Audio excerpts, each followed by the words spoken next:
एक्वाजेनिक प्लूराइटिस।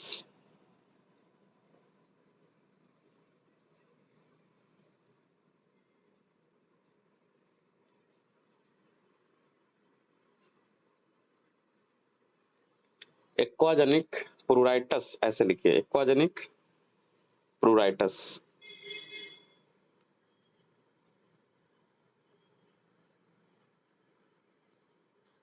देखिए इसको पढ़ना बहुत जरूरी है। क्या होता है इसके अंदर? एक्वाजेनिक मतलब वाटर, प्लूराइटिस मतलब खुजली, पानी से होने वाली खुजली, यानी कि पानी के कांटेक्ट में आने से खुजली हो जाना। कभी कभी पानी तो छोड़ो, पसीने से भी खुजली होने लगती है। तो अपने आप में ये बीमारी सोचो कि जिस बंदे को पानी से दिक्कत होने लगे, पानी को टच करते ही खुजली होने लगे, उस बंदे का क्या लाइफ स्टाइल होगी। तो इसका डिफिनेशन लिखिए, ईचिंग बाय वाटर कांटेक्ट,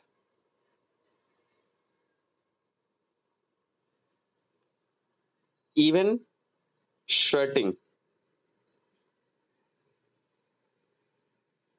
है ना। कितनी देर तक खुजली हो सकती है? फॉर फ्यू मिनट, या फिर 1 से 2 घंटे तक। तो ईचिंग बाय वाटर आपको इसलिए भी डिजीज पढ़ना जरूरी हो जाएगा। कोई पेशेंट आके बताए कि डॉक्टर साहब मुझे पानी छूते ही, पानी में नहाते ही मुझे खुजली मच जाती है, तो ये इंपॉर्टेंट नहीं है दोस्तों। समझिएगा बात को, इस चैप्टर को पढ़ने का बेसिक में, तो क्योंकि एक खतरनाक बीमारी डायग्नोस होती है इससे, जान लेने वाली बीमारी डायग्नोस होती है। अगर किसी को पानी से नहाने से खुजली मच रही है तो इससे एक बीमारी डायग्नोस होती है।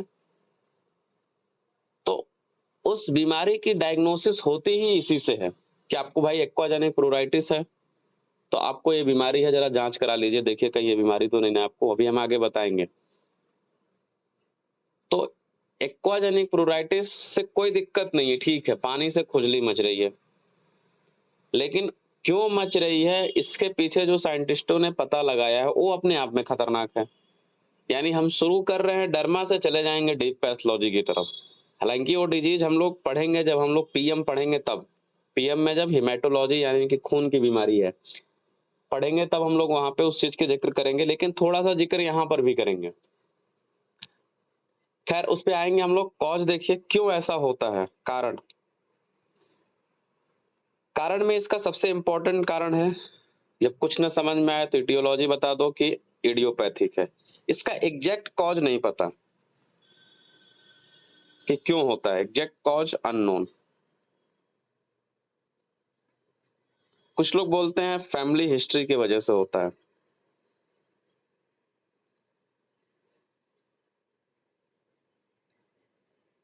बट कुछ लोग कहते हैं, बट सम सेज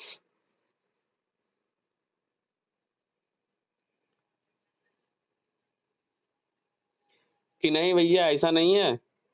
आप नहा रहे हो, ठीक है, नहा रहे हैं, आपकी स्किन में सीबम है, सीबम ऑफ स्किन। ध्यान से समझिएगा पैथोलॉजी को। बाहर से आपने नहाया, बाहर से ही नहाते हैं, मतलब आपने पानी गिराया, और सीबम ऑफ स्किन, ये दोनों आपस में क्या कर रहे हैं, इंटरेक्शन कर ले रहे हैं, है ना। इंटरेक्शन होने के वजह से क्या हो रहा है, causing stimulation of mast cell, causing stimulation of mast cell. Mast cell क्या हो गई, स्टिमुलेट हो गई। क्यों हो गई? क्योंकि पानी और सीबम एक दूसरे से इंटरेक्ट कर रहे हैं, जिसके वजह से क्या हुआ, रिलीज ऑफ हिस्टामिन। जब मास्ट सेल स्टिमुलेट होगी तो रिलीज करेगी क्या चीज, हिस्टामिन को।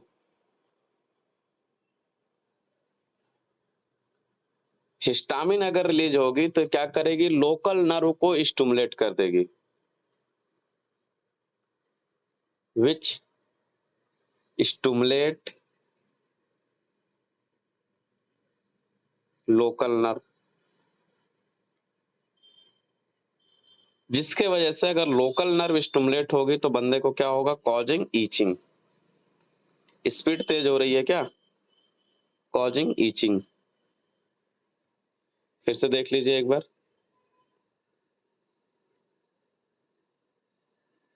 हमने लिया पानी, बाहर से नहाया, सीबम ऑफ स्किन से इंटरेक्ट हुआ, इंटरेक्शन के वजह से क्या हुआ, मास्ट सेल स्टिमुलेट हुआ, मास्ट सेल के स्टिमुलेट होने की वजह से release of histamine, histamine release हुआ, हिस्टामिन रिलीज होने की वजह से स्टिमुलेट करता है लोकल नर्व को, which stimulate local nerve. Local nerve stimulate होगा, यानी कि आपको पता है कि आपको डर्मिस में लोकल नर्व, ब्लड वेसल से सारी चीजें जाती हैं, तो लोकल नर्व आपका स्टिमुलेट होगा तो आपको खुजली का एहसास होगा। तो कुछ लोग ये कारण बताते हैं, लेकिन मैक्सिमम जिनको एक्वाजेनिक प्लूराइटिस है वो देखा गया है, ये कारण है कि नहीं। ओहो, सोए रहो फिर उठा के चले आओ कभी भी। आवाज जा रही है, आवाज जा रही है ना। हाँ जी सर। चलती हुई ट्रेन में चढ़ने का मतलब ये है कि जान जाना, ठीक है। ट्रेन खड़ी हो तभी चढ़ा करिए, या तो चढ़ाई मत करिए। रनिंग क्लास में ज्वाइन होने का कतई कोई मतलब नहीं है। भंडारे का हम पूरी सब्जी नहीं बांट रहे हैं कि आपका जब मन करेगा लाइन में घुस के ले लेंगे। रिकॉर्डिंग अवेलेबल है, आप रिकॉर्डिंग से क्लास। क्या था, क्या बता रहा था, तीसरा कारण। तो दो कारण तो ये है कि पानी की वजह से हो रहा है, कुछ लोग बताए क्या कि पॉलीसाइथीमिया की वजह से होता है।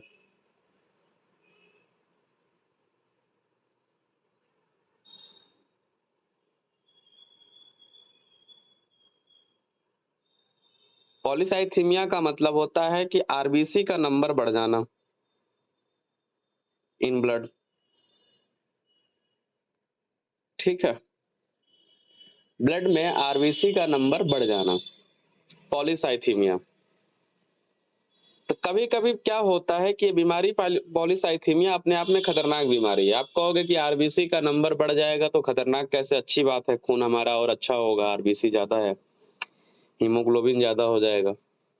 लेकिन ऐसा नहीं है, किसी भी चीज का एक लिमिट से, रेंज से बाहर जाना या लिमिट से रेंज के अंदर आना, मतलब उससे कम होना, दोनों खतरनाक है। प्लेटलेट्स का बढ़ जाना ये भी खतरनाक है, कैंसर का रूप ले लेगी। कम होना अपने आप में खतरनाक है, ब्लीडिंग करवा लेगी। तो पॉलीसाइथीमिया मतलब आरबीसी का नंबर बढ़ जाना। अभी इस पे चर्चा करते हैं कि क्यों बढ़ जाता है, फिर इससे क्या क्या दिक्कत होगी।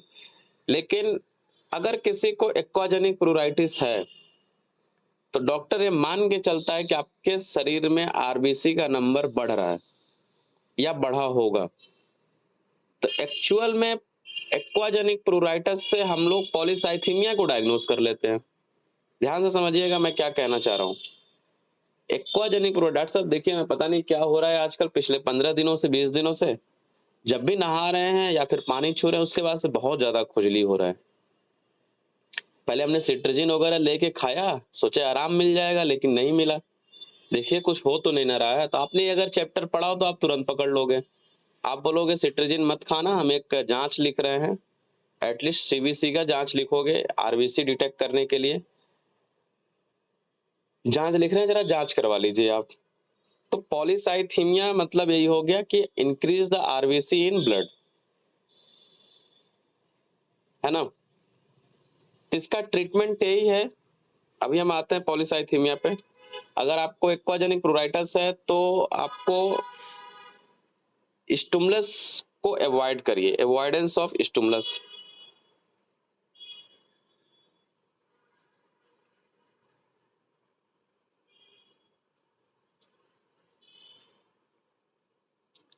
और आपको एंटी हिस्टामिन ड्रग्स लीजिए, जैसे सिट्रिजिन वगैरह। हालांकि अगर कॉज पॉलीसाइथीमिया है तो आपको आराम नहीं मिलेगा। Anti histamine drugs.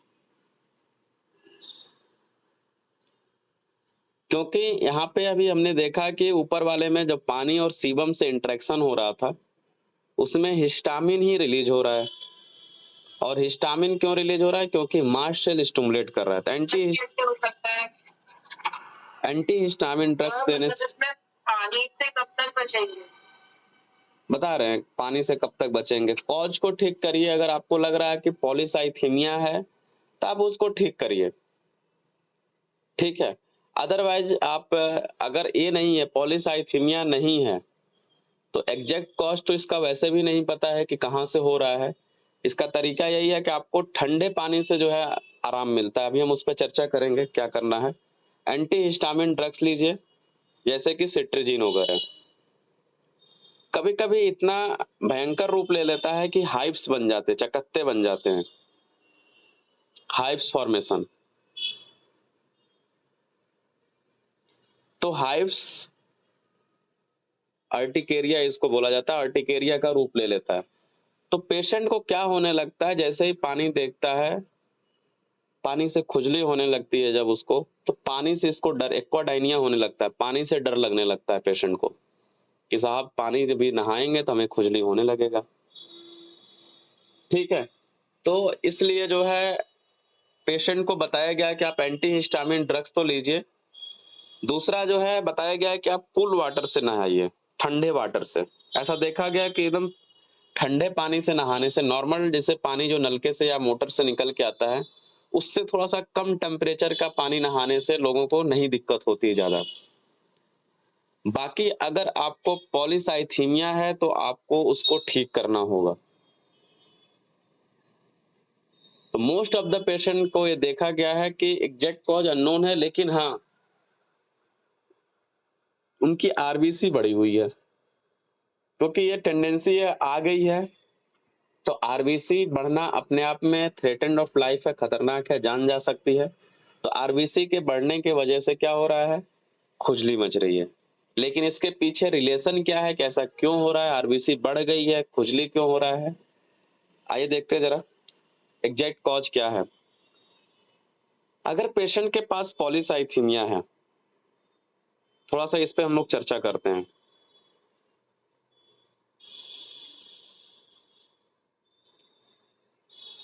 यानी कि आरबीसी का नंबर बढ़ा हुआ है। आरबीसी क्या हुआ है, ब्लड में बढ़ा हुआ है। 4 से 5 क्या होता है, 4 to 5 मिलियंस पर माइक्रोलीटर्स, ऐसे कुछ करके यूनिट होता है। जो भी हो, अगर बढ़ा हुआ है ये तो अपने आप में क्या है, खतरनाक है। लेकिन बात आ रही है कि ये बढ़ा क्यों, देखिएगा क्यों। अभी इससे कनेक्ट हो रही कौन कौन सी बीमारी। पॉलीसाइथीमिया होने के दो कारण हैं, एक है प्राइमरी और एक है सेकेंडरी।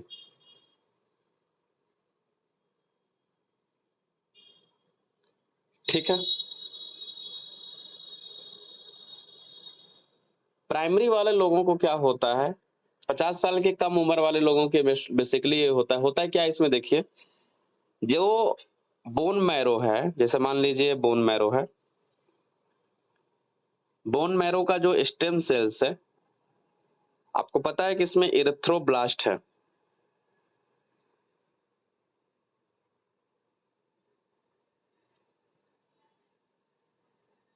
और इसी सेल के द्वारा मेगा कैरियोब्लास्ट भी होता है, बनता है। आप लिख लीजिए, ये सब चीजें आप पढ़े होंगे, नहीं तो इसके बाद से हेमेटोलॉजी शुरू करेंगे पीएम में तो उसको हम लोग देखेंगे। मेगा कैरियोब्लास्ट से प्लेटलेट्स का फॉर्मेशन होता है और इरेथ्रोब्लास्ट से आरबीसी का फॉर्मेशन होता है।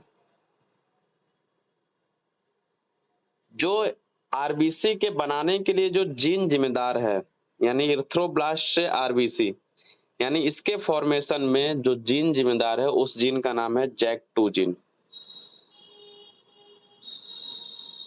मैं यहां लिखता हूं बाहर, तो मेगा कैरियोब्लास्ट से क्या फॉर्मेशन होता है? प्लेटलेट्स। मेगा कैरियोब्लास्ट से प्लेटलेट्स का फॉर्मेशन हो रहा है और इरेथ्रोब्लास्ट से आरबीसी।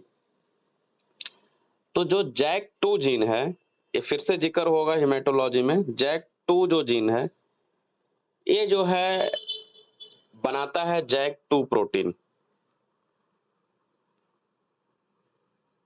JAK2 यहां लिख दीजिए जीन, इससे बनता है JAK2 प्रोटीन। और JAK2 प्रोटीन क्या करवाता है? आरबीसी और प्लेटलेट्स का प्रोलिफरेशन कराता है, यानी कि इरिथ्रोब्लास्ट और मेगा कैरियोब्लास्ट को बनाने में इसी जीन का, ये जीन कहाँ पे है? बोन मैरो में, यहाँ पे। अब मान लीजिए कि कुछ डिफेक्ट आ गया इस JAK2 जीन में, तो दोनों जो बन रहे हैं मेगा कैरियोब्लास्ट और इरिथ्रोब्लास्ट, ये दोनों बहुत ज्यादा मात्रा में बनने लगते हैं, एबनॉर्मल प्रोलिफरेशन होने लगता है, क्योंकि इन पर नजर रखने वाला जो जीन है उसमें डिफेक्ट है, एबनॉर्मल कुछ डिफेक्ट आ गया है, जिसके वजह से JAK2 जीन जो है, JAK2 प्रोटीन जो बना रही है वो क्या बना रही है? डिफेक्टिव। तो मैं यहां ऐसे लिख सकता हूं कि डिफेक्ट इन JAK2 जीन, जिसके वजह से JAK2 protein is defective,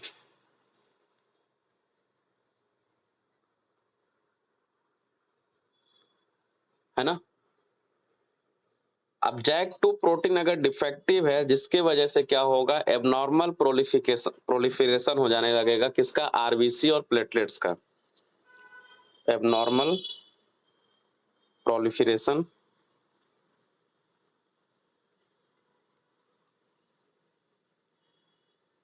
of RBC and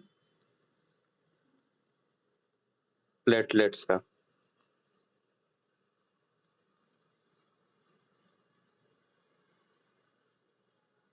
ठीक है, जिसके वजह से क्या होगा? इमैच्योर आरबीसी बनने लगेंगी ज्यादा मात्रा में, क्योंकि पूरा टाइम नहीं मिलेगा इनको मैच्योर होने के लिए, इसलिए आरबीसी जो जो बन के निकल रही है, ऐसे लोगों को इमैच्योर आरबीसी, यानी बहुत ज्यादा मात्रा में आरबीसी बनने लगेगा। JAK2 जीन में जब हम लोग कैंसर पढ़ेंगे, शायद ब्लड कैंसर, तो वहां इसकी जिक्र होगी। JAK2 जीन में डिफेक्ट के वजह से JAK2 प्रोटीन बन रहा है, उसमें क्या हो रहा है? उसके वजह से एबनॉर्मल प्रोलिफरेशन होने लगा आरबीसी का और प्लेटलेट्स का, जिसकी वजह से आरबीसी जो है इमेच्योर, जल्दी जल्दी बनने लगी। ऐसे पेशेंटों को जिनकी आरबीसी बहुत इमेच्योर होती है, ऐसे पेशेंटों को नहाने से दिक्कत होती है। सच पेशेंट को नहाने से ईचिंग होती है, खुजली होती है, ईचिंग ड्यूरिंग या आफ्टर बाथिंग। तब ये डायग्नोस होता है। अगर आप इस बीमारी के बारे में जानते हैं, आप पढ़े हुए हैं, तब आप डायग्नोस कर ले जाओगे कि भैया आपको क्या हो रहा है, लग रहा है आपके शरीर में आरबीसी की मात्रा ज्यादा है, आप जरा जांच करा लीजिए। ठीक है, तो कभी कभी प्राइमरी में यही देखा गया है कि शुरुआत में ही गड़बड़ी हो गई, बनाने वाले सेल में ही गड़बड़ी हो गई।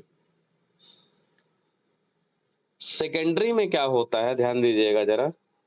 सेकेंडरी में क्या होता है कि nothing wrong with bone marrow, bone marrow में कोई गड़बड़ी नहीं है,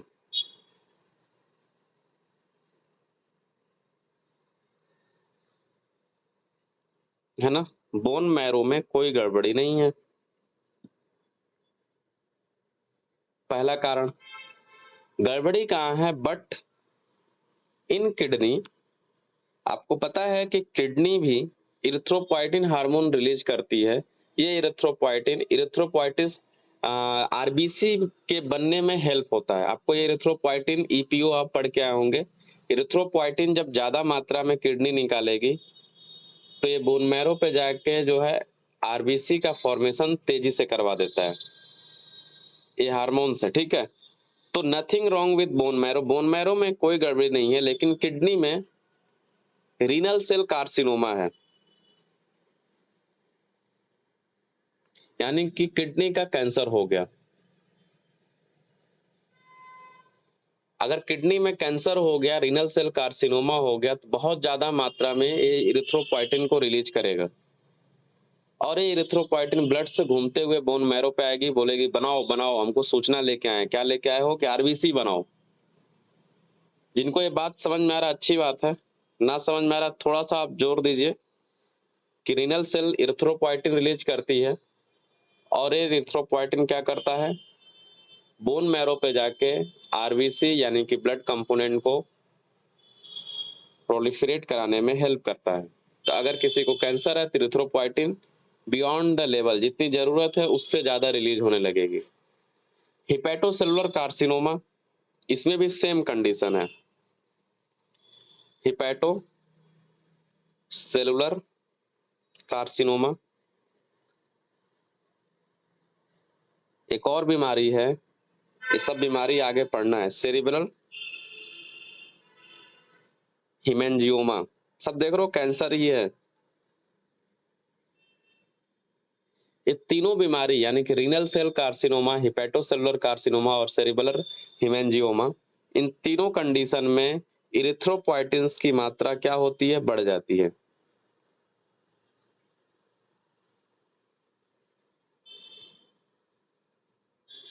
ना। ये तीनों में क्या होते हैं, इरिथ्रोपोइटिन्स एक्सेसिव सिक्रेशन होता है और ये जाके बोन मैरो से आरबीसी और प्लेटलेट्स का प्रोलिफरेशन कराने लगती है। तो फिर घुमा फिरा के क्या हुआ, बोन मैरो में कोई गड़बड़ी नहीं थी, लेकिन बोन मैरो को जो सिग्नल आ रहा था कि आरबीसी बनाओ, वो सिग्नल कुछ ज्यादा आने लगा। और सिग्नल ज्यादा क्यों आने लगा, क्योंकि जहां से सिग्नल आता है उसी में डिफेक्टिव है। तो कभी कभी सेकेंडरी कॉज में बड़ी बीमारी, आप देखो कि ये तीनों बड़ी बीमारी है, तीनों जानलेवा बीमारी, तीनों कैंसर है। Haemangioma cancer, cancer, cancer. तो कभी कभी आपके शरीर में कैंसर पल रहा होता है और आपको पता नहीं होता है। रीनल सेल कार्सिनोमा है, आपको हो सकता है पता न चले। पता कैसे चला कि नहाने से खुजली बढ़ रही है, आपने जांच कराया, पता चला कि अरे कैंसर है किडनी में। हाई एल्टीट्यूड पे रहने वाले लोग, सेकेंडरी में ही लिखिएगा, हाई एल्टीट्यूड पे रहने वाले लोग, आपको पता है कि इनकी आरबीसी ज्यादा होती है। जो पहाड़ी पे रहते हैं, पहाड़ी वाले लोगों के क्यों बोला जाता है शरीर इनके रेड रेड होते हैं, क्योंकि आरबीसी ज्यादा बनती है। या फिर स्लीप एपनिया, तीसरा कारण लिखिए स्लीप एपनिया। खर्राटे जो लोग लेते हैं बहुत ज्यादा, आपको पता है कि कभी कभी खर्राटे लेने पे सांस रुक जाती है। तो जब सांस रुक जाएगी तो पेशेंट सांस नहीं ले पाएगा, हाइपोक्सिया हो जाता है, फिर कुछ देर बाद सांस लेना शुरू करेगा, कभी कभी नींद खुल जाती है। तो स्लीप एपनिया जो है